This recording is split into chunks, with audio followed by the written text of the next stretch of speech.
We already know that peptic ulcer disease is one of the common diseases and one of the common presentations complaints that patients complain to the medical ward or medical team facilities. Um, Peptic ulcer disease, as we all most probably know, that it includes both gastric and duodenal ulcer, and the treatment is almost can be done similarly for both from the medical point of view, except for a few exceptions, in which treatment of duodenal ulcer can be a different can use a different strategy sometimes for a gastric ulcer. But in general, about 90% of the medications or the drugs that are used for the treatment of duodenal ulcer can be applied for gastric ulcer and vice versa. Um, so for the learning objectives that we are planning to have for this lecture is know about the uh, strategies that are in common between both peptic ulcer disease and gastroesophageal reflux. And we want to see how are those anti-ulcer drugs classified based on mechanism of action, some side effects and contraindications of those drugs, and some drug-to-drug or drug-food interaction, especially at the pharmacokinetic level. Um, and what are the eradication therapy for Helicobacter or what's called H. pylori infection. And then the drugs that can be used for the prevention of non-steroidal anti-inflammatory drugs induced ulcer. So to start with, I want to share with you that in usual situations, in normal situations, in physiological situations, there is a continuous state of balance between the protective factors for the stomach or for the mucosa, gastric mucosa, and the duodenal mucosa, and the aggressive factors that tries to or that has the ability to cause gastric and duodenal mucosal erosions. So let's start with the aggressive factors. The aggressive factors are the production of acid by the stomach. HCl of the stomach is an aggressive factor.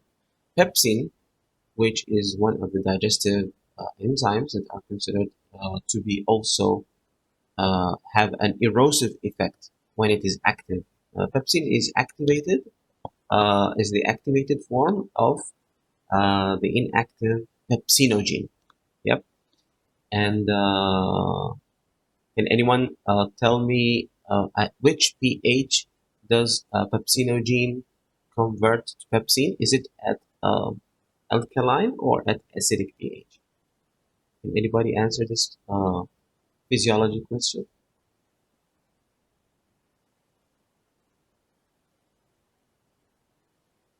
Dinar, are you there?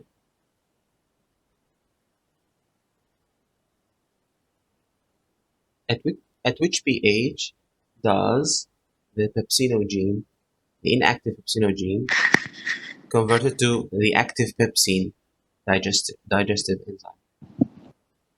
Acidic. At acidic. Excellent. Excellent. At acidic. Thank you so much.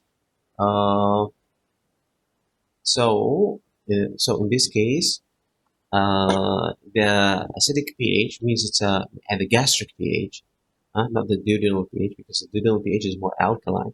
So at the gastric pH, we expect the pepsin to become active from pepsinogen. And this has an effect, this has a relation later on when we are going to discuss about antacids. When we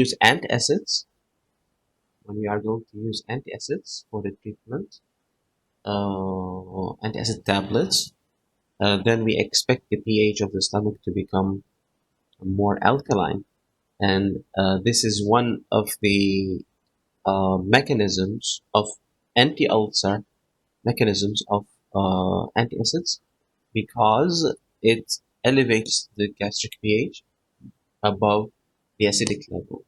So the pepsinogen will be no more converted into active pepsin, and the aggressive effect of acid and pepsin will become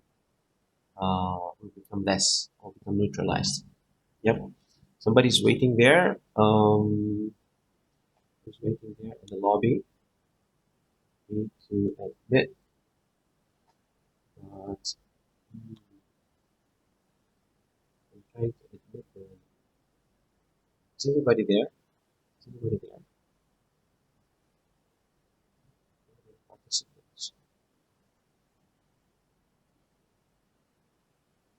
Admit. Okay, welcome. Okay.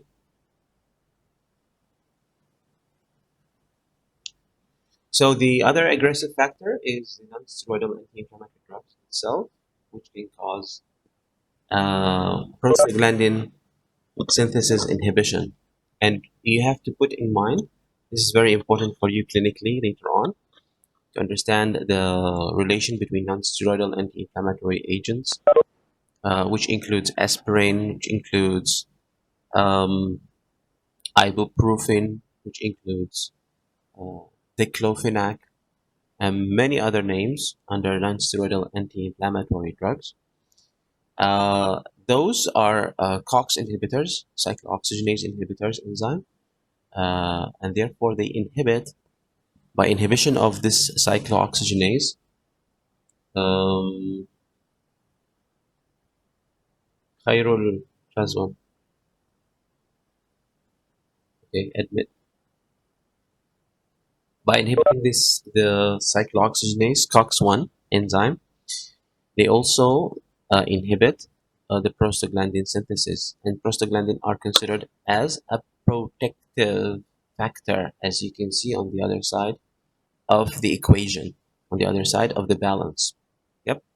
So non-steroidal anti-inflammatory agents are aggressive because they inhibit the production of or the synthesis of the protective factors, which are prostaglandins. H. pylori, Helicobacter pylori, is the microorganism that has been always continuously related and associated with the development of both gastric and duodenal ulcer.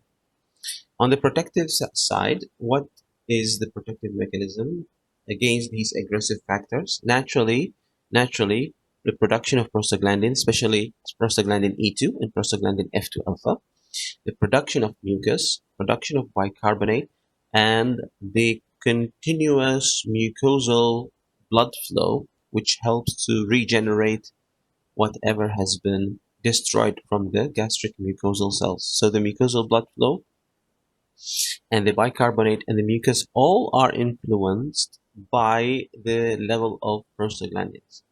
So if we have low level of prostaglandins in the gastric parietal cells, we expect low level of mucus, we expect low level of bicarbonate, and we expect low level of regeneration of whatever has been damaged. So that's why the prostaglandin are very vital and cornerstone, considered to be cornerstone among the protective factors. Yep. So let's move to the other slide, and here I want to touch the first LO that we have mentioned, because in the first LO we said we need to know what are the commonalities, or what is in common between treatment of gastroesophageal reflux and the treatment of peptic ulcer. So in gastric esophageal reflux, as you can see here, can you see the image? Image. There is a protrusion of some part of the upper part of the stomach. Yep, upper part of the stomach. It is protruded through the through hiatal foramen. What is a condition which is called hiatus hernia? In hiatus hernia, there is a protrusion of small part of the stomach up into the chest, which shouldn't happen in normal situations. This will lead to abnormally lowering the upper esophageal, the lower esophageal sphincter tone. Yeah, this upward protrusion, this upward protrusion of the part of the stomach, this will lower down the sphincter tone of the lower esophagus. and this will cause inappropriate relaxation at that level. This will lead eventually to acid and pepsin becoming refluxed up. Of course, many factors can lead to that, especially uh, bad eating habits, improper eating habits, eating, filling the stomach too much, and then going to lie down after eating immediately. Of course, all these are, when done repeatedly over the time, it will eventually lead to this hiatus hernia.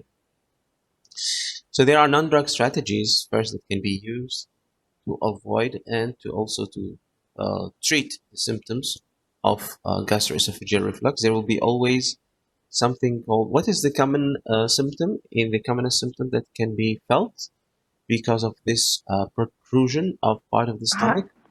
Yes, heartburn. yes, thank you, Amira Faiza, thank you. There is heartburn. So it's what is exactly heartburn? What is the definition of a heartburn?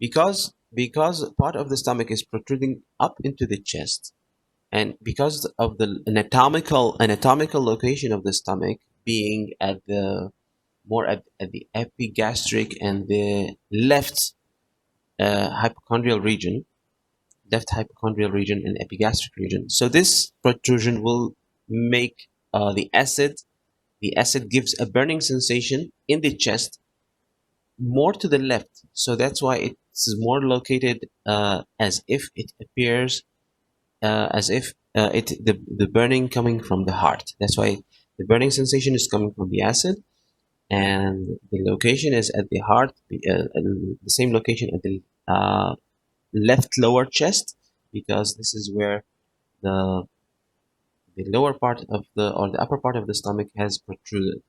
Yep.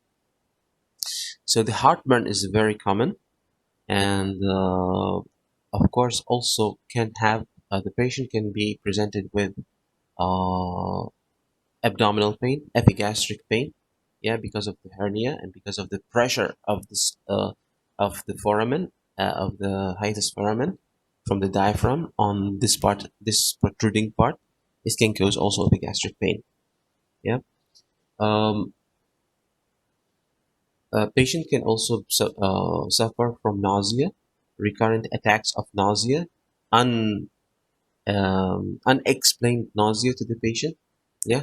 So the patient should avoid fatty and spicy meals. These can increase the gastric acid production. Avoid coffee and tea. Avoid lying flat after the meals, as I mentioned before, is as a predisposing factor. Also, this is also a predisposing factor, lying flat after the meals. And to use inclined beds to avoid also this acid from reflux.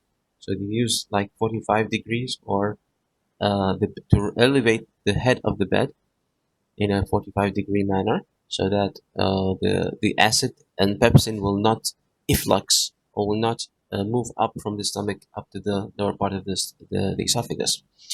Weight reduction: avoid wearing tight belts and avoid excessive prolonged bending.